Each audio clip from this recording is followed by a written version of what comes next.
Hvad ved etniske danskere og nydanskere egentlig om hinanden, og hvad sker der, hvis man sætter dem sammen og lader dem tilbringe 2 dage sammen, blandt andet i deres skole og i deres eget hjem?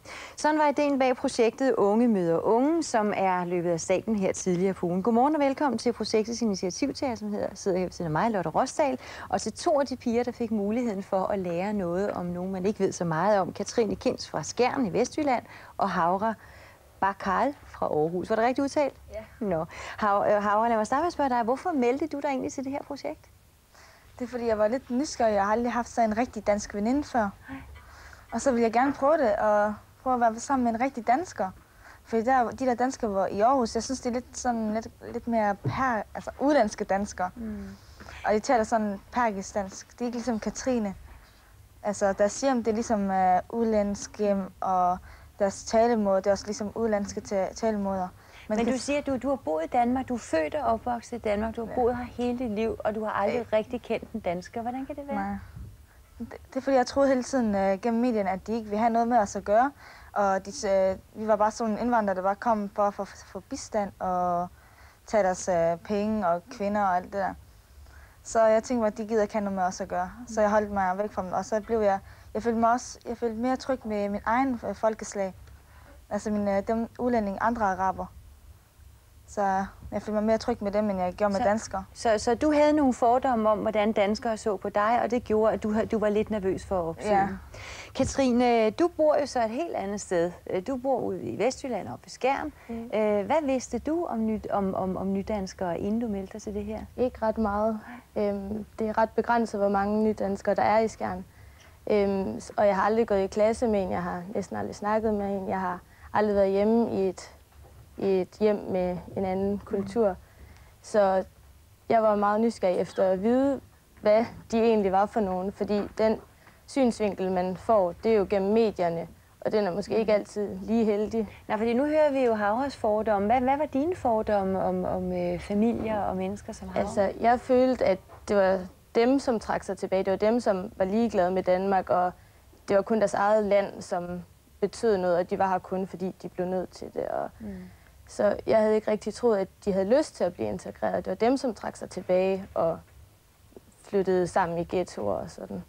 Så inden I 2 mødtes, så var I proppet med fordomme om hinanden. Skal vi lige høre bagefter, hvordan det gik? Men nu vil jeg godt lige høre dig, Lotte, fordi du er journalist og fik den her idé i forbindelse med noget andet, du lavede. Hvad var det, der triggede dig? Jamen, det er, at jeg har jo haft mulighed for at komme hjem og mødes med nogle mennesker, som umiddelbart virkede meget forskellige fra mig selv. Og altid har det været en positiv oplevelse. Men når man bor i Skjern eller bor som Havra i sådan lidt et område, hvor der mest er nydanskere, så har man ikke den mulighed for at mødes med hinanden. Så jeg vil gerne give de unge den her platform, så de kunne få mulighed for at snakke med hinanden og stille hinanden nogle af de spørgsmål til nogle af de ting, som de undrer sig over ved hinanden. Og på den måde få en større forståelse for hinanden og få afkræftet nogle af de fordomme, som de kunne gå og have til hinanden. Og de unge, du har matchet, det er jo altså virkelig i går så en umage geografi. Og prøv at nævne nogle af dem. Jamen, det er danske unge fra Skjern og fra Tønder, fra Hellerup, fra Rungsted, fra Hasseris i Aalborg, som også er et område, bare en by, hvor der bor mange danskere. Og så er det unge fra Gellerup, fra Rosenhøj, fra Vesterbro, fra Amager, altså igen områder, hvor der er en stor koncentration af nydanskere. Katrine, i tirsdags, der tog du så toget eller bussen fra Skjern ned til Aarhus, hvor du så skulle i skole med Havra en dag, og bagefter skulle du så hjem med hende og spise midt i ramadanen, kan man sige. Hvordan var det at mødes med Havra og hendes familie? Det var en rigtig stor oplevelse. Der blev virkelig taget imod mig med åbne arme og kindkys, og jeg skulle bare tage for mig af retterne og spise, og om jeg ikke ville have lidt mere mad, og jamen, de var så venlige, og jeg fik en tallerken med hjem, så min egen familie også kunne smage den spændende mad, og jeg blev tilbudt, om jeg ikke ville overnatte der, og jamen, de var så venlige. Hvordan havde du det indeni efter den oplevelse? Jamen, man blev sådan, det var helt rørende, at de tog så godt imod en, for det havde man slet ikke regnet med. Altså, jeg havde jo troet, at de ville holde lidt afstand, og sådan, at en dansker ikke skulle komme ind i deres hjem, men sådan var det overhovedet ikke. Det var virkelig positivt. Og så rejser du så til Skjern dagen efter og besøger Katrines skole og hendes hjem. Hvilken oplevelse fik du? Jeg fik den oplevelse, da jeg kom hjem til hende. Altså, hendes far han er ingeniør, så han havde sådan nogle computer og tekniske ting. Hendes mor hun er bibliotekar, så hele stuen var bare fuld med bøger. Så tænkte jeg, er det en skole eller sådan noget? Det er en rigtig dansk hjem, tænkte jeg. Altså fuld med bøger og tekniske ting og kloge folk. Og så, der er sund mad. De spiser meget sund mad. Og der så hendes familie, de var rigtig søde. De tog også imod mig med åbne arme, og det havde jeg overhovedet ikke forventet. Jeg ved, de tilbød dig en portion havrefras. Hvad var det var for noget?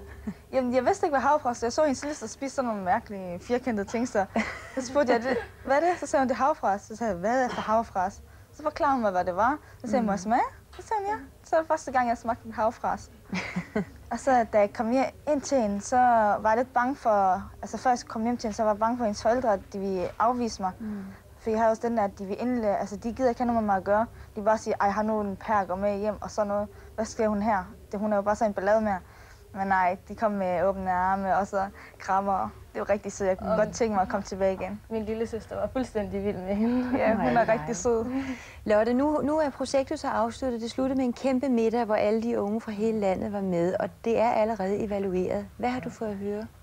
Jamen, 90% af de unge, som har mødtes, de har ændret holdning til hinanden, efter de har mødtes selv, og til det bedre.